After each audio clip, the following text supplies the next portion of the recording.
I don't know whether.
To Radio St. Martin political program, where this morning we'll be featuring the PFP Party for Progress, as they are here represented by candidate number 7, Nelly Blaise, and candidate number 5, Luciano Nicholls. Correct. I would have said Nichols, with like more O pronounced. Well, maybe you know, it works.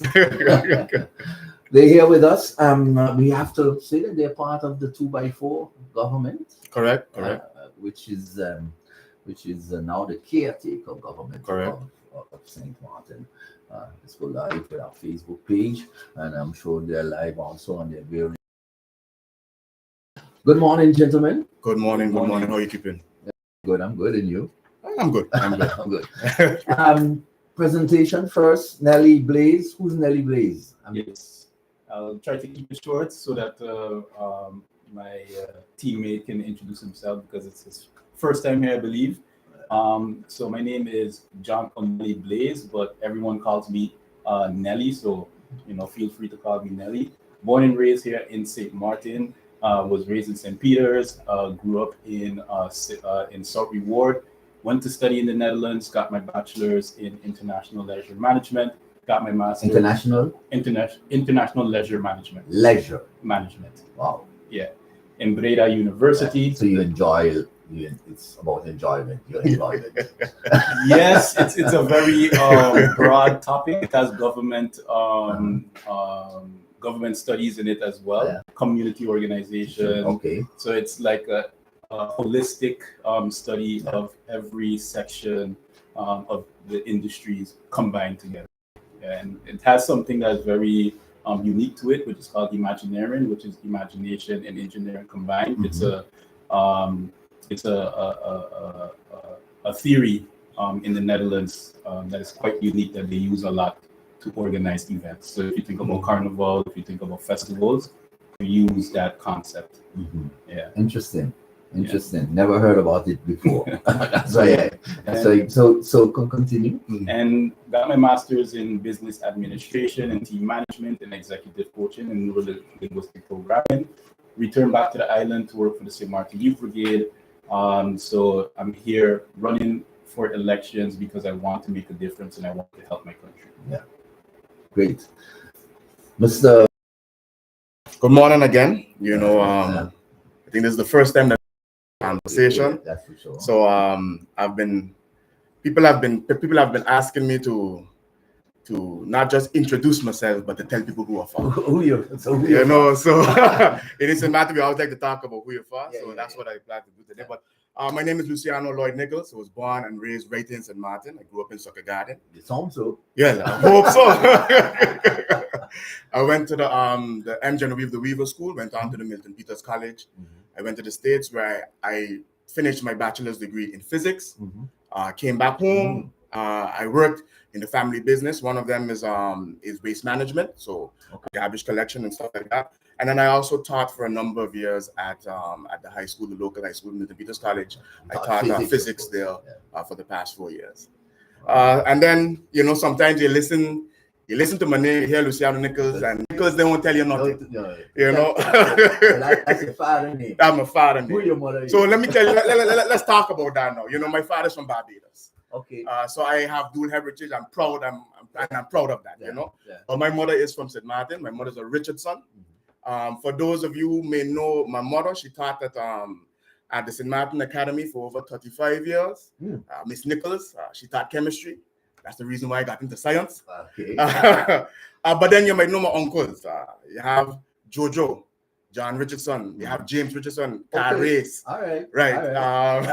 And fun fact, racing is also one of my hobbies. I can build engines, build cars. Okay. That's what something I do on my downtime. Glenn Richardson, he passed away. Was my uncle, taught music, and so I learned to sing from a very young age, play drums and stuff like that.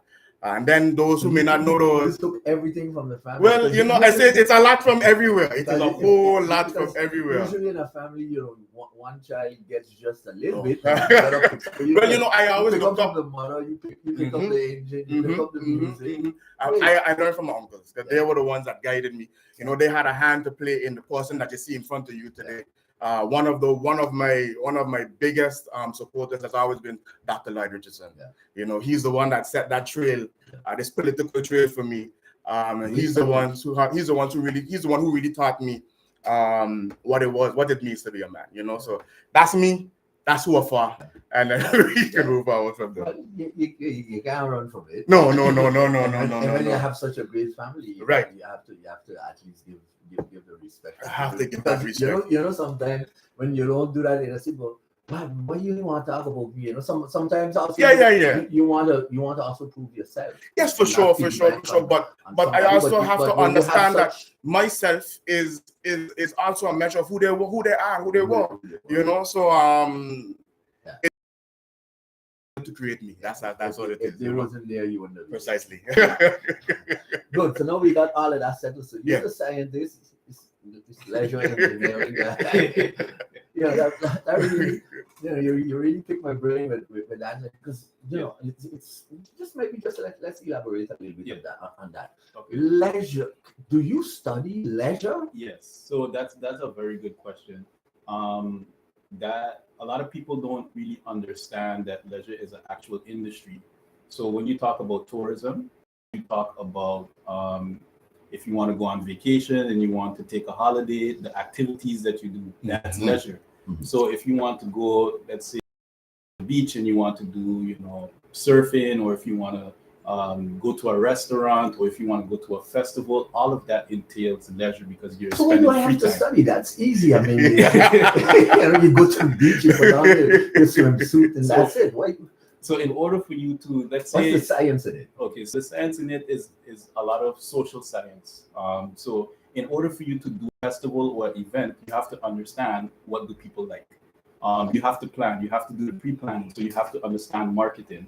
how do you build this idea and then sell it to the public in order for them to be interested to buy a ticket for them to go to this event. And what is so important is the bigger picture about that, because it drives the economy as well. So if people don't have nothing to do, they won't spend their money. And if if people can't have fun, they won't come out to do these kinds of activities. So it's all-encompassing study. It deals a lot with psychology as well. So I had to do psychology studies on how the human brain works, how to attract people to certain things, how their emotional well-being, their psychological well-being impacts them to purchase certain items in order for them to have fun. So also what is an important component of that is policies. Because if you're going to do an event, you have to understand that there are certain policies out that you have to take into consideration, government regulations and rules that you have to follow. So you have to negotiate with your government counterpart and understand what are the policies that you have to follow in order for you to conduct this event. You know, what time you should finish, what kind of health measures you're supposed to have in place, safety measures, all of that I had to learn in order for me to move on to the next year of my leisure studies. And I didn't only study leisure, so I studied tourism as well. So combination of leisure, tourism, engineering, and creativity. Interesting. Because some people will think that that's easy to do. I mean, an event, you get a band, you put a stage up, you ask a few people if they like the band is popular, then you go and you sell your tickets, you get a couple sponsors. I won't be able to do and that. The game is over. I wouldn't be able to do that. you just play the drum. Good. You guys are now in government. Correct. And you're now in government, and maybe we should tackle the main issue that is now, because it's been in the news. We saw front page picture where a container was offloaded from the pier, which is the containerized those containerized generators. Generators. That's what I was brain went to the French one. Going back and forth. But what is the current situation? And I mean, and I don't want to talk about how did we get there, because we are there. Okay, we are here right now. We are there, and I don't think that the population wants to know how we get there. They want to know how we're going to get out of this situation, and how can we make this sustainable. You're a policy advisor at Vrami, correct. We talked about that off the air. And GB falls under. Well, so would fall under that ministerial. Right. Let's talk about that for a minute. So while GB doesn't necessarily fall directly under Vrami, because the Prime Minister is a shareholder representative for Vrami. Because Vrami, that I in Vrami is infrastructure. It means that we do have a very close relationship that we have to forge with GB. So, as you said, those generator units are here on the island. I know that GB is currently preparing that area for them to put those generators down. It's going to be a mini energy plant. Right next to the plant. And once those things are in place, so they are going to be put in place at right. No, they're not going to be in different areas. They're going to be right next to the current GB plant. So it's like an auxiliary plant that they putting down there. Once those are in place, we're looking at 10 megawatts of energy. Of course, they're also fixing they're fixing that number 9 generator. That 8 and 9 that went out in the fire. They're working really hard to fix that number 9 generator. It should be up hopefully sometime soon, and that's another 3 megawatts of power. So with that 13 to the 10 and 3, that gives you 13. We've also asked some of the bigger consumers to go offline for a bit. That also eases us with the demand, because there's a high demand on energy right now. So with all those things in place, you should see a massive reduction in the load shedding. I will say this, even with all of these things in place, GB still has to run their regular gensets all the time for us to be able to provide enough energy for everybody to live comfortably. So barring no unforeseen problems or anything like that, we should be out of load shedding, but you never know. Let's look at the future because here we are, Right. we are fixing, and there's been criticism about, we are fixing this problem, we're still using fuel. Right. Don't know if it's a political rhetoric, but what's the future plan for PFP, and what is PFP's future plan? Because sustainable energy is a must by Definitely. 2030. Definitely. We haven't moved an inch. We haven't moved an or inch. a percentage, because I think there's a certain amount of percentage that we need to reach of sustainable and green energy. What's the plan? What's PFP's plan? So our plan has always been we've always been an advocate for sustainable energy, especially when it comes to solar. Our number 10 candidate is out there. He's singing the praises of solar as we speak. The truth is we didn't do what we were supposed to do. So in that energy consumption, we as a country, we as a government, that we're all to blame for where we are right now. I can't lay the blame. I'd say is only government, and so I have to say it's all of us that played that. I wasn't doing that decision making. I mean, government now, so that responsibility is on us. Correct. We were supposed to be, I think, in that concession, I think it was 2%, and then we had another study done, and we were supposed to be at, I think, 14% or something. I can't remember the figures completely, but the truth is that's the direction that we have to move in. The GB's long-term plan right now is to bring in 3 more generators. I understand that need. It is an immediate need that we have to fill. But there comes a point where we have to turn our attention elsewhere. The thing is, when it comes to solar, especially decentralized solar. And when we talk about decentralized, we're not talking about energy production that's coming from one single area. That's what GB does right now. That's a power plant. Energy comes from there and it is distributed to your homes.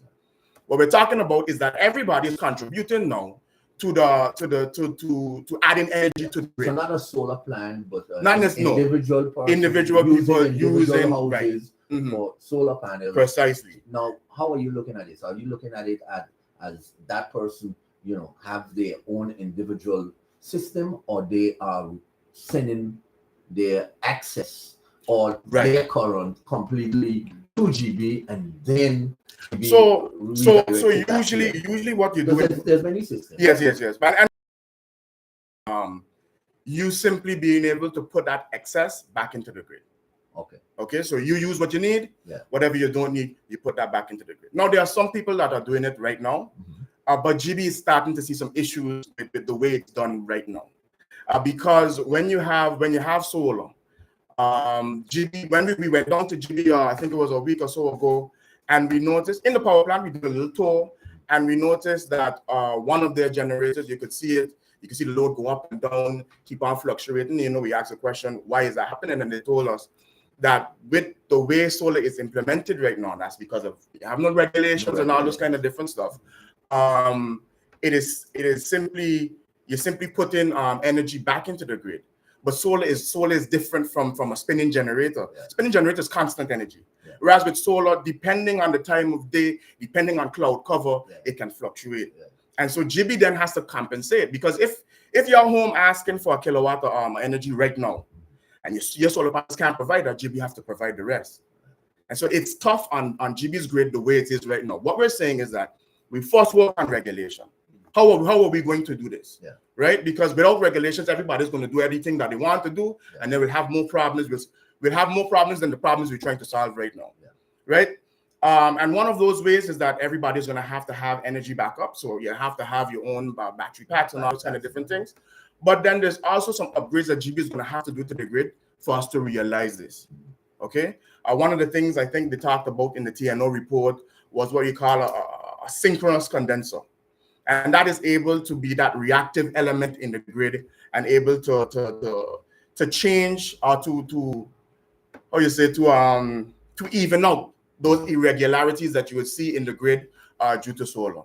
But that's the direction that PFP is looking at. And listening to you, and most countries are that have sun is going towards that. But one of the issues is will that be? How are you going to, and how the consumer is going to be able to purchase? Because it's not a cheap, endeavor. And some countries give subsidies. Europe is very big on that, giving subsidies, tax breaks. Your plan on encouraging the consumer and also the small man to get involved. Right. Because solar energy seems to be still luxury. The truth be told, it may not be as far-fetched as you may believe, and that's something that I think our number 10 candidate has made plain. There are smaller systems that may not be able to power your own house, but may be able to power what we call a critical loads panel. So if you have your fridge, whatever's you want on that panel, it will be able to sustain that during a power outage or anything like that. And so that we can start there. And those things are rather cheap in comparison to when you want to do your entire home. So that's one way we're saying, okay, let's see how we can go down that path first. But you made a good point when it comes to subsidy. And that's something that we spoke about, I think, in our manifesto before. And it's something that we have to look into as well. How can we best subsidize, or how can we best give initiatives, so that people would be able to adopt solar, and it won't break their pocket. I think other than solar, it's another thing that we also spoke about when it comes to this renewable energy stuff, was how do we entice people to also purchase electric cars? That's another thing, and we were looking at maybe a reduction in your road tax and all those kind of different things. Some way to get people willing to move over to something more sustainable. Also, when you're talking about funding opportunities for sustainable renewable energy, you can look at us because we are a OCT, over country seas territory, and we can't access funds from the European Union. And the European Union has the Green Big Deal. They have a lot of initiatives for countries like us to transition into renewable energy. So we need to look into those funding opportunities so that we can tap into it and access those funds. And I believe through those fundings, we can provide incentives for people to transition to renewable energy. I don't know if any one of you would answer that question, but the question that comes to mind, why didn't we tap in since we are? I mean, what has happened? I know you guys are not necessarily the culprits here, but what has happened? Because I think maybe it would be a combination of lack of capacity, maybe, or the lack of knowledge that you can't tap into it, how to access these funding, because it's a very rigorous process. You have to write applications and you have to justify why you need those fundings. And if you don't understand, the process of that, it could be a quite difficult and tedious process. So government does not understand the process of getting funds for renewable energy? Probably maybe through the OCT, as you were, because it's slightly different. But the kingdom is willing to help us out a lot with this. They have stated that, but we need to get our act together. That's what it's about. We need to start laying those bricks down for us to move along that path, and they are willing to see us through. But what we needed to do was collect certain data, and we didn't do that. So there's a lot of things that were left, so a lot of stones were left unturned, and that's the reason why we don't currently have the funding. But that will is there. What we need now is the political will to see it through. And that is something that I believe we've been missing over these past few years.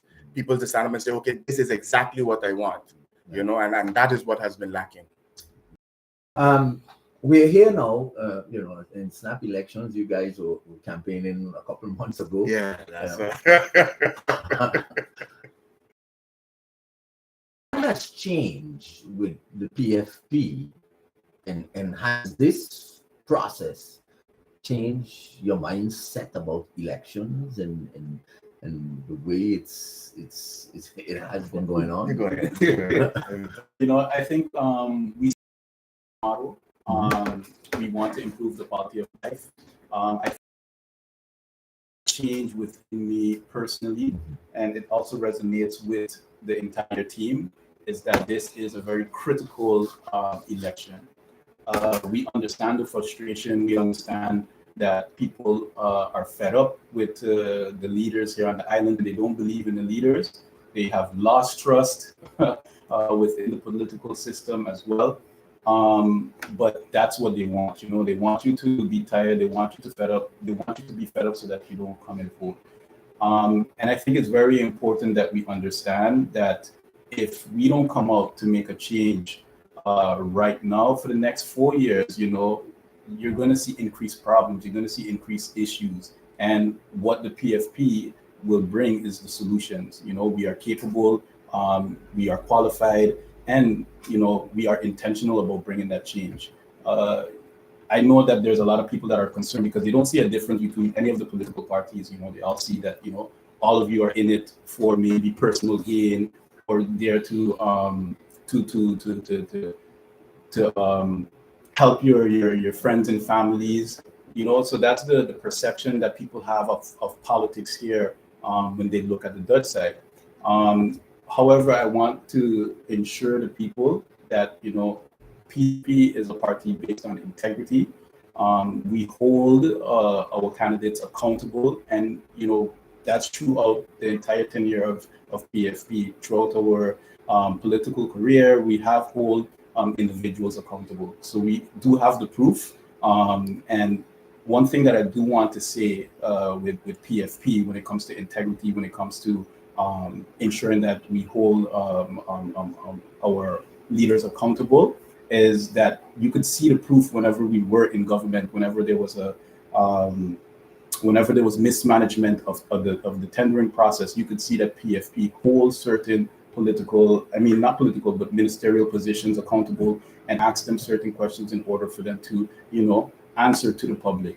So I want to assure the public that we will continue that mandate. So there's a difference, you're saying, within, because you hear every party is the same, they got the same ideology, it's just some little slight differences. Some may be more on the economic and economic development, while some would be on a more social. Where are you standing, Luciano? So just to piggyback on what Nelly said, you asked what is different about PFP, and I would like you to take a look at that list that you see in front of you. We have all 10 candidates that we had to meet for, every single last one, and all we did was add it. Nobody. All we did was add it from the beginning. So, and I think that speaks volumes, because if you look at almost every other political party, there have been big changes, big movements in those parties, but we've managed to keep it together. And that's one of PFP's biggest strengths. We move as a team. And St. Maarten needs that teamwork right now. In terms of political ideology, I've always stated that we are more center-left. We do have that liberal aspect, but it's not too far away. We do understand the importance of our economy, because without it, none of us ain't going nowhere. So that's where we are in terms of that. And we actually do, we put that forward in if you look at our manifesto and how we want to go about increasing increasing everyone's life, how we plan to do that. We always talked about the problems we have with poverty here. What does it mean to live in St. Maarten? How much does it cost to live in St. Maarten? That's a social aspect, So, and then when we talk about the economy, we talk about how do we reduce certain taxes that aren't necessarily being paid right now. One of those is profit tax. We've advocated to reduce that profit tax from 33% down to 17%. So that's how I can see that, we've stated our ideology, what we're about, I think in detail in our manifesto. And so if anybody else needs a copy, they can definitely come by us and get a read. This snap election came because, of the political landscape. It's not the first snap election, and we continue with that system. I don't think it will be the last. But what is the fix? Because we've had many snap elections since 10. Yes. What is the fix? So when I go through in the papers, there was a a supplement on electoral reform. And Correct. the position there does not change too much the whole political landscape. But what is your position on this political reform? And I know So- your leader started with removing the curtain, Yeah, but Correct. exactly. that still didn't stop another snap election. Well, it wasn't necessarily put in place to necessarily stop another snap election, but to try and mitigate the figures that end up in parliament. You know, but it is something that we've always said: you cannot legislate character. Character is not something that you could sit down, put pen to paper, say this is a law, and you must follow this. This is your character. No. The truth is, this snap, we know what happened, what brought about this snap election, right? But the fact of the removing your support from a coalition isn't inherently bad. Let me put it that way, okay? Because it is a tool to be used when you can identify something that will not benefit St. Maarten and you need to stop it. And that is in place in every democracy across this world. But we tend to reshift completely. Right. We don't oppose the legislation or oppose an amendment. Say, well, I'm with the majority, but I ain't voting for this. That's all it is. And numerous times you would have seen Melissa and Leon vote against each other or vote opposite to each other. You also have to vote in parliament.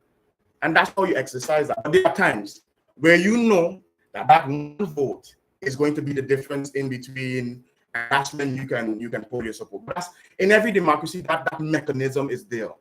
That is what it means to have a democracy, right? The problem is where does it come from? What is the reason for you doing that? That's where the problem is. And once people can understand, and that is why I want St. Maarten to look at what caused this move. Okay?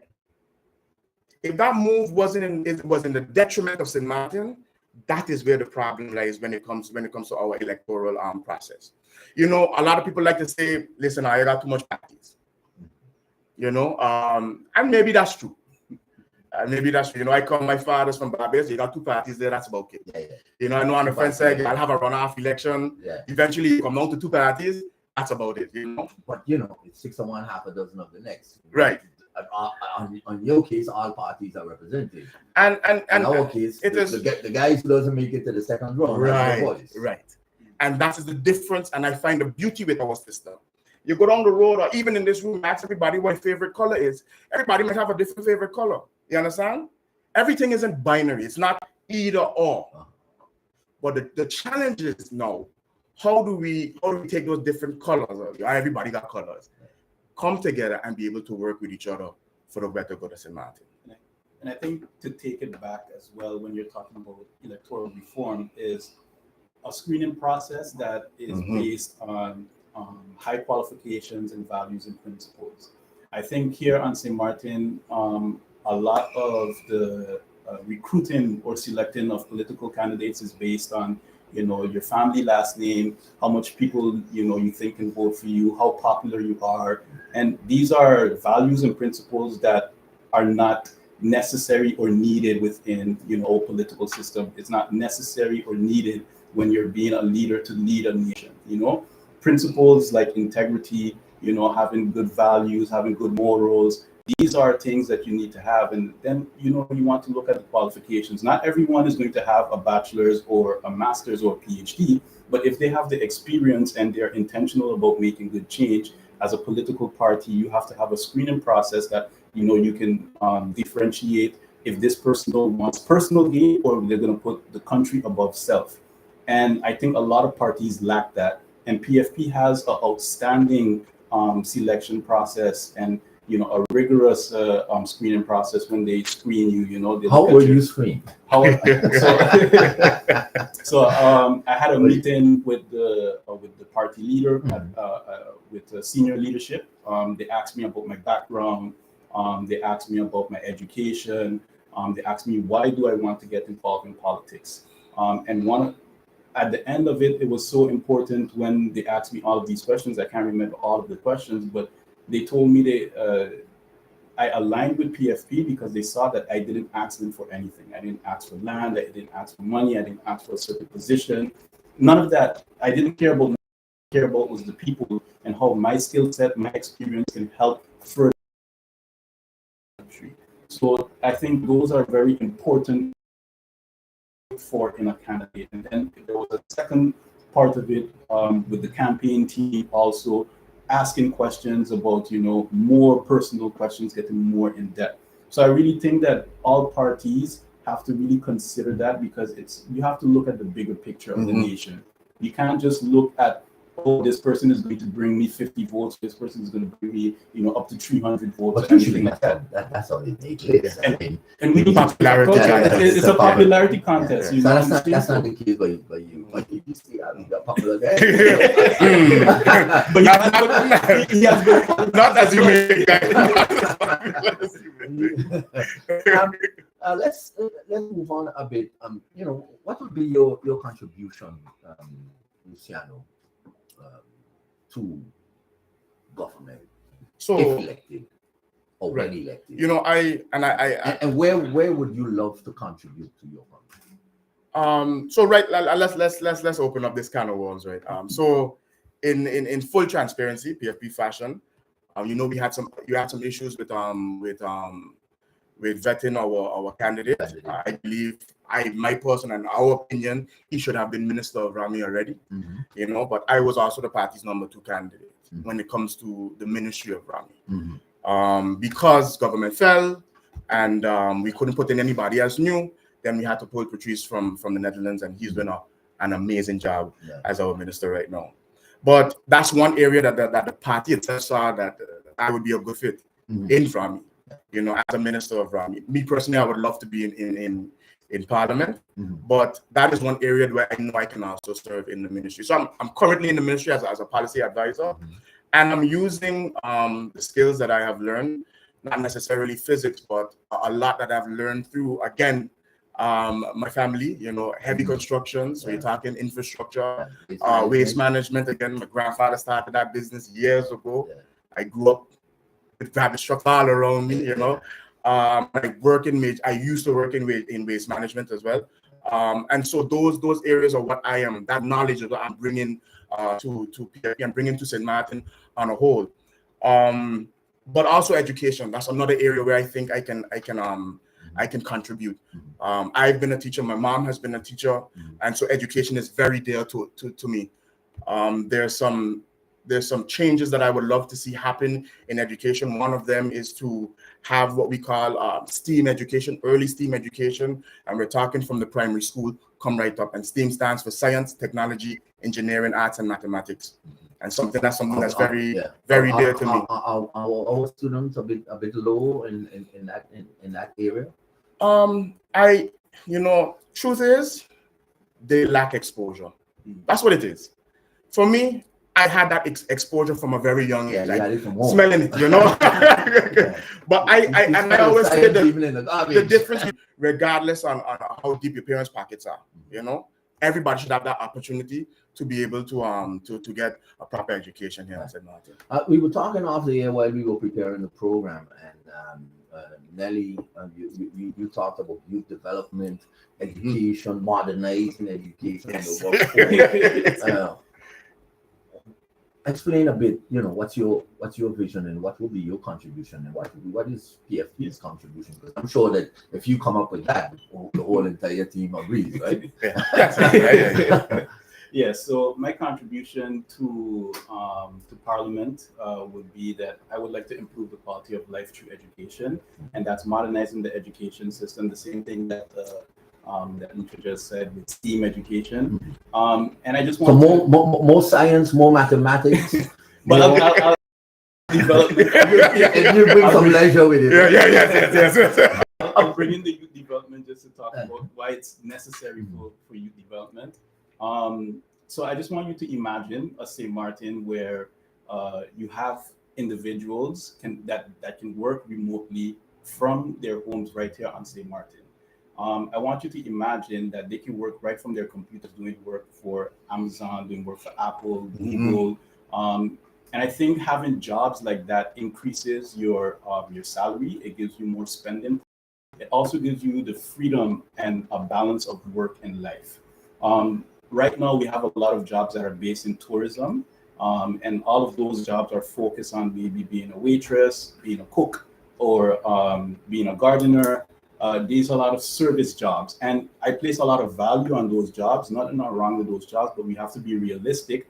You're not going to get a high salary with those jobs. You can't go to the bank and ask for a mortgage for those jobs. So what I want to bring to St. Maarten is understanding with that STEAM curriculum, you do have the qualifications for you to work in those industries, whether it's technology or marketing, but right here in St. Maarten from the comfort of your homes. Of course, there needs to be policies in place, and you need to bring those companies here, not the entire company, but substations where people can either work from the office or have that flexibility to work from home, or they can work at vendor spaces, for instance, because that's co-working spaces there. I'm hearing someone listening to you and saying, but you have fixed GB and that. Yes, you need access to reliable electricity. With load shedding, working sure. for Amazon will be a problem. It's going to be a huge problem. It's definitely unreliable internet. That's also a big issue. Mm-hmm. And they're doing quite a very good job, trying to transition into having reliable energy. Right now, we saw that the containers are here. Yeah. So hopefully, I am being optimistic that this will continue, that we will have progress. Right. And if we vote in the right leaders that can also think about the transition to renewable energy, then we'll have everything, the infrastructure in place for us to have those types of jobs where you can work remotely. Yeah. Now, combining that with new development, over the last week, we saw that there was an increase in gun violence. Yeah. And I want to state that there's a huge issue on the law enforcement side, and I can talk about the research that was conducted. If you want to listen more about that, you can ask more questions. Go ahead.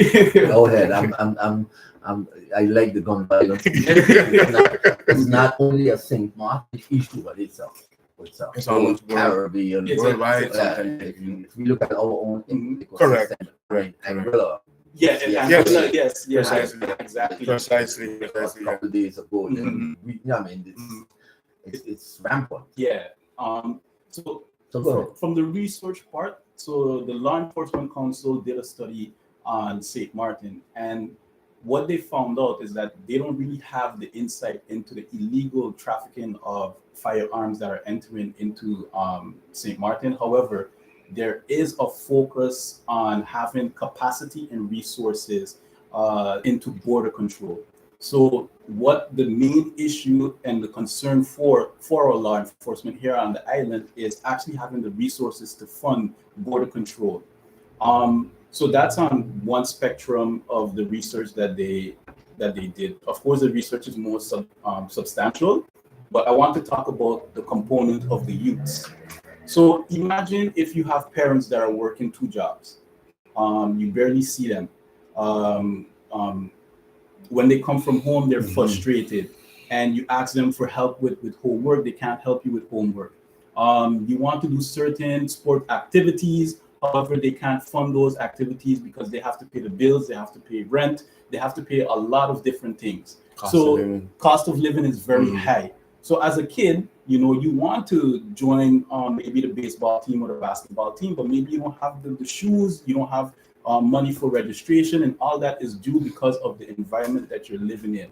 So now what you're going to do is that you are going to seek attention from people or activities that does not require that much financing.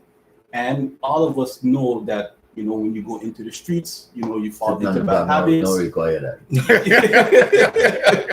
You fall into bad habits, and then you find bad role models that you follow. And some of that may introduce illegal firearms, illegal weapons. And so poverty is an issue. Poverty is an issue, and that is an underlying issue that is affecting a lot of our youths. Of course, there's a lot of different activities. Some of them are free, but you have to understand the mindset of the youth, and you have to take yourself back to when you was a younger person. You might want to join, a certain activity, but there's a lot of different variables that may prevent you from joining. Maybe the kids around you might be bullying you. Maybe the coach, might have some kind of bad energy that you don't like. So there's a lot of different things as a youth that make you not want to join that activity. Sometimes it's finances, sometimes it's the social circumstances. So there's a lot. Sometimes it's an immigration issue too. Sometimes it's an immigration issue. So you see Yeah, all of from these. here and I think one of the subjects that we don't really talk about. No. That is a very big subject as well, that also hampers our youth as well from joining these different activities. So because some of them feel excluded. Exactly. Yes, and if you feel excluded, especially in a so village, so they band together with the one from yes. I always say we've lost that village mentality. We've lost that sense of community here in St. Maarten. And of course, we have people that consider this country to be their home. This is when you come back to I from here, I St. Maarten, and this kind of thing. You beat your chest. But the truth is, sometimes you have to ask the question: what does it mean to be a St. Maarten? exactly. And for me, it means anybody who come here make St. Maarten their home and have St. Maarten's best interests at heart. That's what it comes down to now. You want to see this country progress. You want to see everything move forward in this country.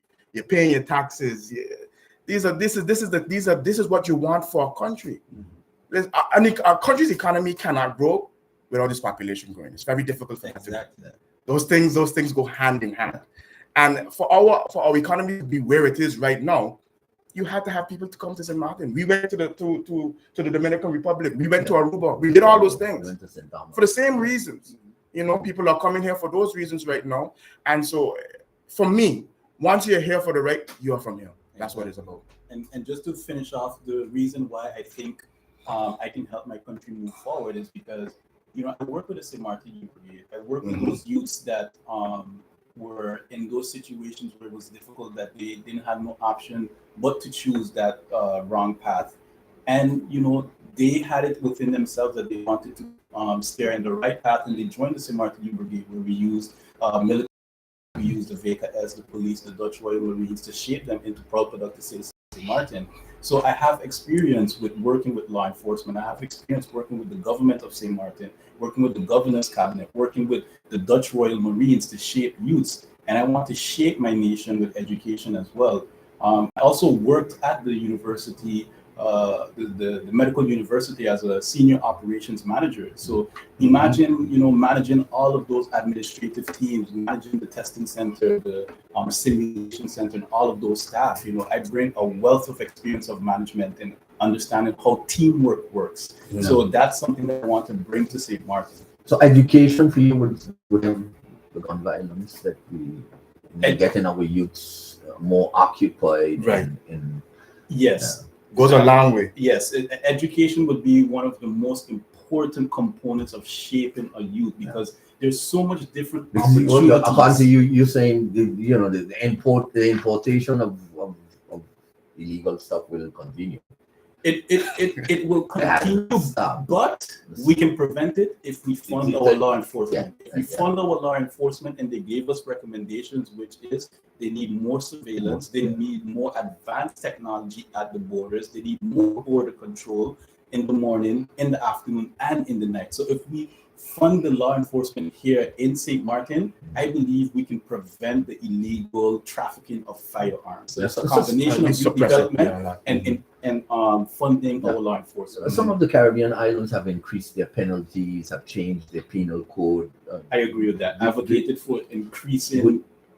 Would you agree to increase those? I would let Nelly touch. I would advocate for stricter gun regulations to make sure that, if you're caught with an illegal weapon, that, there's an increase in time. And the reason why you want to do that is because you want to prevent anyone who's thinking about causing harm to think twice.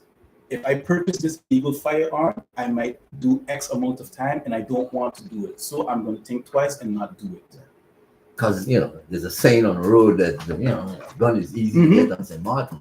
It's true. I would not know.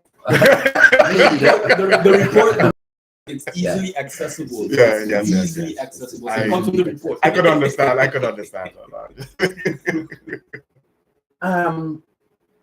Infrastructure-wise, and that goes right into your backyard. And since you are so far in a policy advisor, our infrastructure has been very lacking. I mean, I used to remember when we drive on and that's I say, "Why the road them smooth?" and every time I got a different memory though. and then now you hear, "Why when you come over on the front side, you can see the left side and the right side, the road smooth." Yeah. So yes, what is happening? And the question is there, and I think a lot of voters is asking, what is happening with their road tax that is being collected when, people complain a lot, and especially in persons that wear glasses, for example, they tell me, boy, driving on the other side at night is terrible. On which side they are, if they turn in a corner. I mean, It is, yeah. It's almost a dangerous situation. Yes, correct. Let's start with road tax. Problems that we have with road tax is the fact that people can't see where the road tax going. Right now, you pay road tax goes into government coffers, and that gets shared about. It doesn't necessarily, it's not necessarily used for what its intended purpose is, right? But we have started, and that's something that we have started within this administration. We have started some preliminary talks on 17 days. Yeah, well, we have a few more days than 17, But yes, within the past few months, we have started preliminary talks on erecting that road fund. Yeah. So, and that's something that should have been in place by law. It hasn't been done as yet, but we have started those talks on how we can. How do we envision it and how do we want it to function? Now, with the road fund, your road tax should go directly into the road fund. So now we know exactly how much money we have for things like road maintenance. On the Dutch side, we've always had trouble with maintaining our infrastructure. We like to just put on some new asphalt today, but tomorrow we don't do the necessary maintenance to keep it looking, keep it functional. Or drainage and water. Right. And so we have the previous administration, they put some money from the CapEx budget to be able to resurface some of the roads that we have in St. Maarten. I took a look at it. I said, I think they wanted to put just take off the top layer, put down a 4-centimeter layer, and then call it a day, but that's a problem. 4 centimeters of asphalt, especially in areas that don't have proper drainage.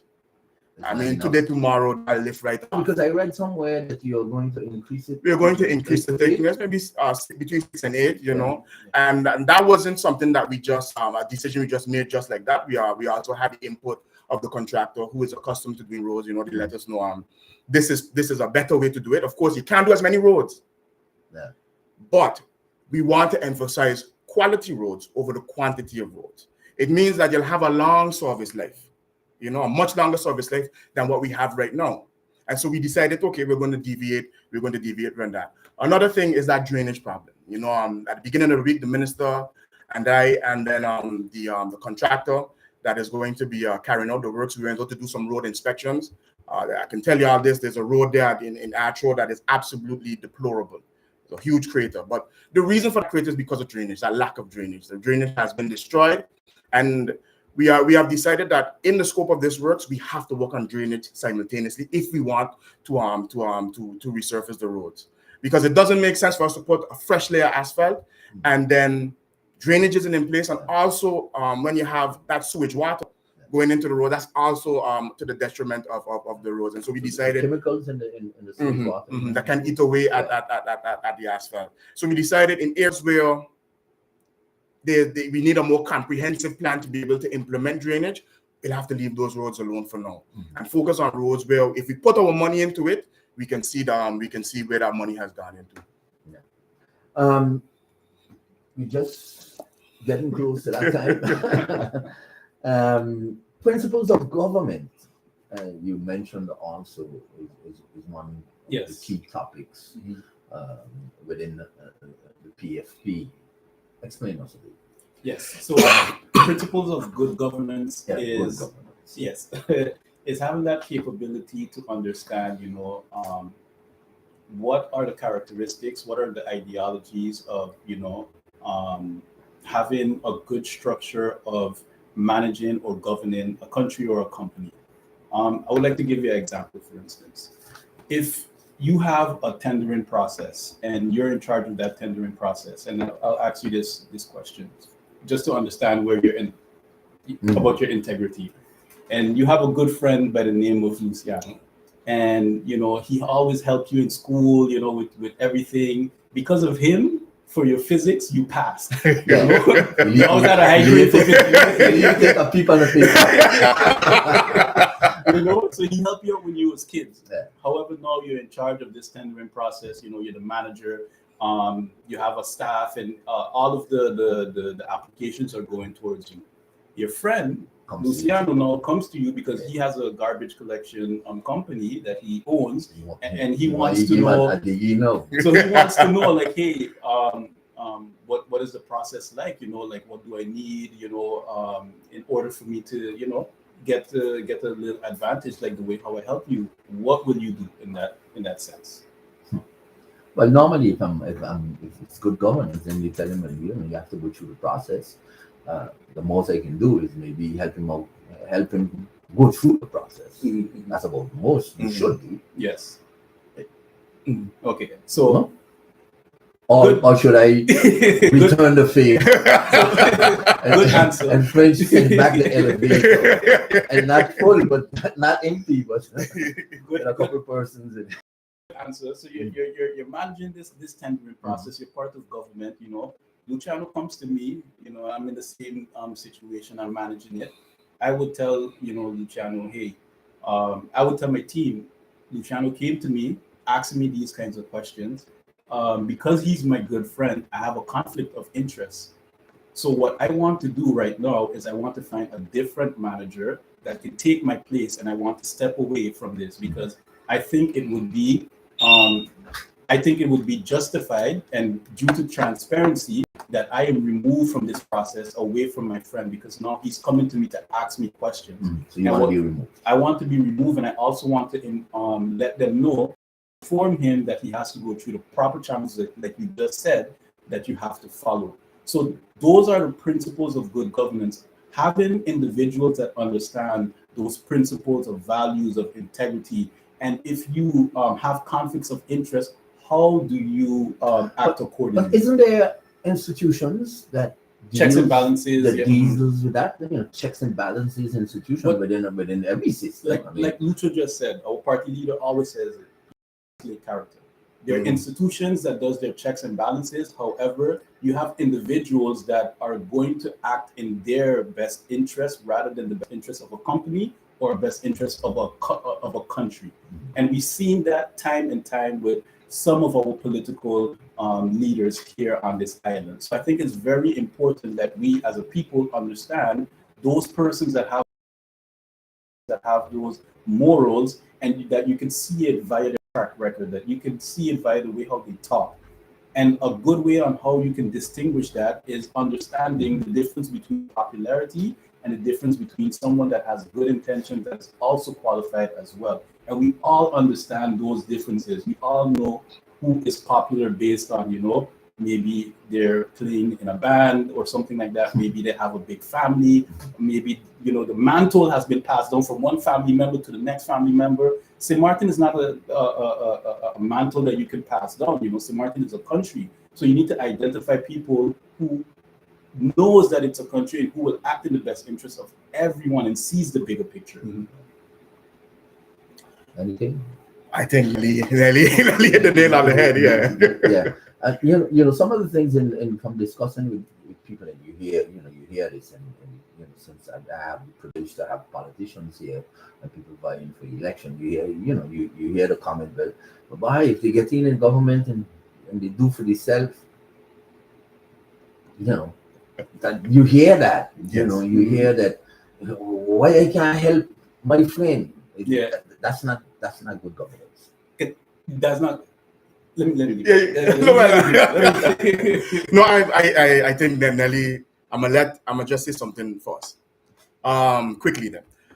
Here's the thing. If you do something for all of St. Maarten, you've also done it for your friend. If you level that playing field, you're doing it for everyone, including your friend. And that's what it is about. I let Nelly So I want us to really, and this is going to go deep. This is going to go under the surface level, and this is what I learned also with Imaginarian. So you go under the iceberg, So above the iceberg is surface level. Under the iceberg, you're going way, way deeper. And this is where you talk about your values, your cultures, and your norms. So if you grew up in a country where you see that, it's normalized that vote buying is something that you see within the country, that individuals that does that, they're cheating their way into parliament. However, they're successful within doing that. They're not caught or anything. You, as someone that is young, you're going to see this and that you're going to internalize that. Yeah. You're going to cheat in school. You're going to cheat in your relationships. You're going to cheat in everything that you do. This is happening at the highest party in our country. Now, I, myself as a youth, I'm going to follow these adults. I'm looking at that's the example that was set. So I'm looking at these adults who are participating in this and allowing this to happen. You are setting a very bad example for our youth to follow in. And you cannot say, hey, they're doing these illegal activities, they're doing all these bad things, because it's going to be hypocritical, because you're doing something that is also something that is not correct. And I understand the country is, in a bad state. You want something because you feel that everyone else is going to do the same thing, that you cannot distinguish a political leader from the next political leader. And I understand that. I understand all of that. But what I want to say, if everyone gets to buy a driver's license, they go and they take a car and they just go and drive, you're going to break rules, and you might have an incident where you knock over someone because you don't understand that, the pedestrian walk is where you have to stop and let someone walk past. So you're going to break a lot of rules in the next 4 years, and things are going to get worse. And just like what Lucho said, if you vote someone that has the best interest of this country, you're going to vote in the best interest of yourself as well. And things are going to turn out good for you and the future of this country as well, which are the youths. Interesting analysis. Yeah.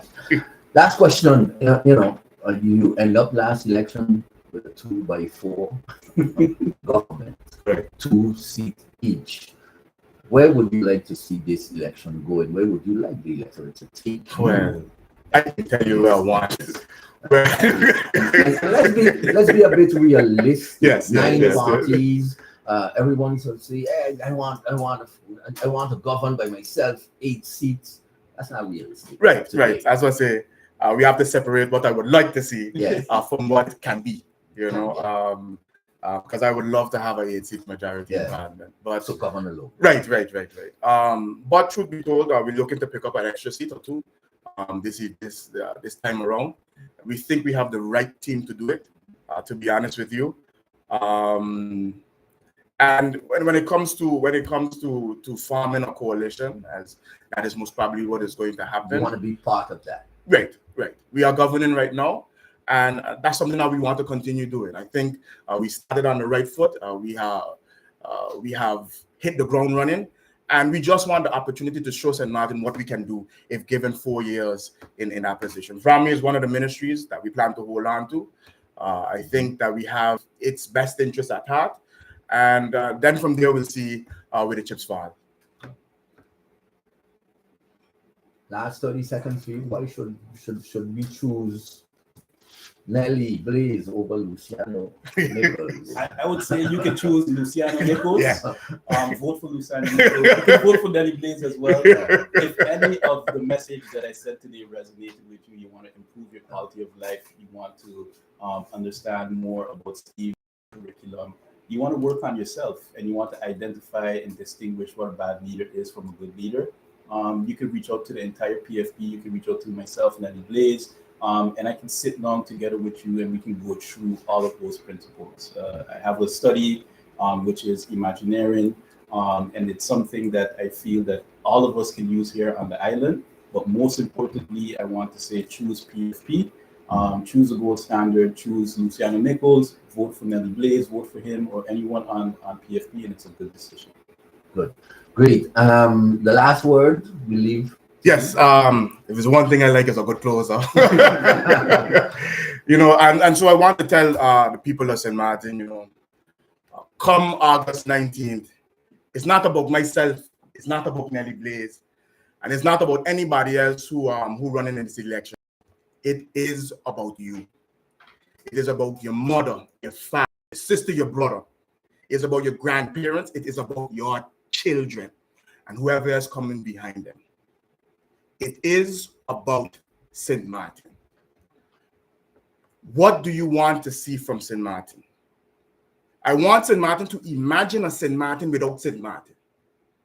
Imagine a St. Maarten with all those things that you hold there, they're not there anymore. That's what I need for you to put in your mind right now. So that come August 19th, you're going to choose Semper Progrediens. Always progressing, always moving forward. We are the party for that progress. I am your candidate number 5. St. Maarten, forget to survive. It's time to thrive with number 5. But I also have my candidate number 7 right. PFP Party for Progress political program, and this morning represented by Nelly Blaise, number 7 candidate, number 5 candidate Luciano Nicholls. Remember, elections is August 19th. Thank you.